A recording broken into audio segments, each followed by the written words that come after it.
J'appelle Isabelle Guéraud, maire de Saint-Jean-de-Védas et suppléante de Christian Jean-Jean.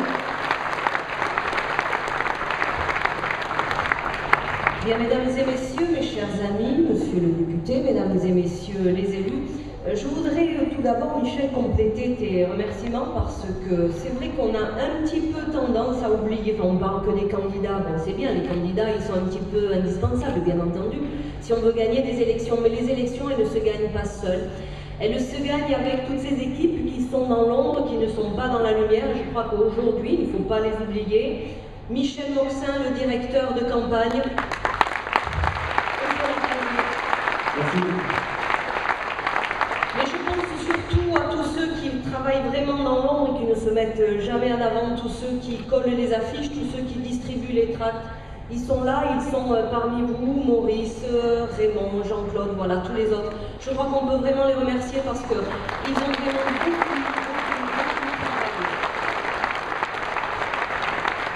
Et comme il me plaît de le dire, c'est une campagne qui touche pratiquement à sa fin. Je crois qu'on pourra se cotiser pour leur acheter une paire de souliers neufs.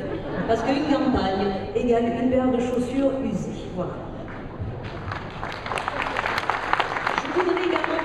De la présence de mon collègue Jacques Martinier pour revenir sur un événement qui a eu lieu il y a un petit peu plus de 3 ans maintenant, au moment où je suis arrivée à la mairie de Saint-Jean-de-Védas.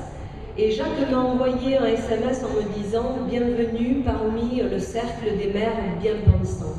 Voilà, donc Jacques, je t'en remercie publiquement, oui, parce qu'aujourd'hui, à la communauté d'agglomération de Montpellier, il reste encore des maires bien pensants. Jean-François Audrin, qui est parmi nous, le maire de Saint-Georges-d'Oc, Jacques Martinier, vous pouvez les applaudir, le maire de Pareil, et puis d'autres. On n'est pas très nombreux, mais on est quand même présents. Donc je vais essayer de faire court, il va falloir, vu que mon grand âge, je chausse mes lunettes, je suis désolée. Pour faire une petite revue de presse, mais rapide, rassurez-vous, rassure-toi, Michel, tu nous as dit 3 minutes, mais je vais faire peut-être un petit peu plus long, une revue de presse un petit peu à la Guy Bedos.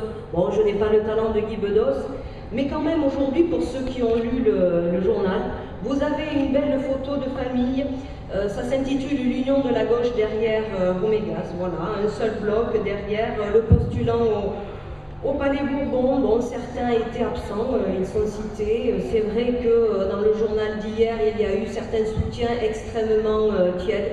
Voilà, une belle photo pour mettre dans le journal, une concorde qui, à mon sens, n'est que de façade, parce que quand on entend un petit peu après dans l'agglo les bruits de couloir, je peux vous garantir que la photo c'est uniquement pour le journal, mais la concorde elle n'est pas tout à fait de réalité. Et alors le Midi Libre est un journal absolument formidable, parce que quand vous allez quelques pages plus loin, vous avez un bel article sur Saint-Drézéry, nature et environnement rencontre les élus, et de quoi nous parle-t-on? De la décharge de Castries et Améthyste. Alors je ne vais pas revenir sur ce que les précédents intervenants ont dit, et dont Jean-Pierre. Améthyste, un outil absolument merveilleux, avec des difficultés absolument énormes. Il faut savoir quand même que l'usine qui a été construite il y a déjà plusieurs années n'est toujours pas réceptionnée, n'arrive pas à fonctionner à plein régime. Donc un coût qui est absolument exorbitant, certains l'ont rappelé, c'est avec notre argent, il ne faut pas l'oublier. Donc une décharge qui dégage des odeurs fétides, alors ce n'est pas moi qui le dis, c'est le Midi Libre. Hein. Alors j'aurais peut-être tendance pour une fois à croire ce qu'ils écrivent. Et ces mauvaises odeurs sont dues au mauvais fonctionnement d'Améthyste. Elles ont conduit l'exploitant à installer des torchères 3 fois plus importantes que celles prévues, pour plus de 500 000 €, etc., etc. Voilà, je ne vais pas rentrer dans le détail. Vous l'aurez bien compris, c'est le programme de Jean-Louis Roumégas. D'habitude, je n'aime pas les citer, mais cette fois-ci, je vais le faire, un Vert. Ah, les Verts, mon Dieu, si jamais ce monsieur est élu, je souhaite bien du courage à ses collègues députés. Mais les Verts, vous savez, c'est une famille absolument formidable. Donc, moi je vous le dis, je ne veux pas, et il ne faut pas, que Jean-Louis Roumégas soit élu député de la première circonscription. Donc nous nous mobilisons, l'abstention, elle joue contre nous, donc vous allez taper à la porte du tonton, de la tata, du pépé, de la mémé, vous allez chercher vos voisins et dimanche, vous allez tous faire voter pour Christian Jean-Jean. Merci. Merci,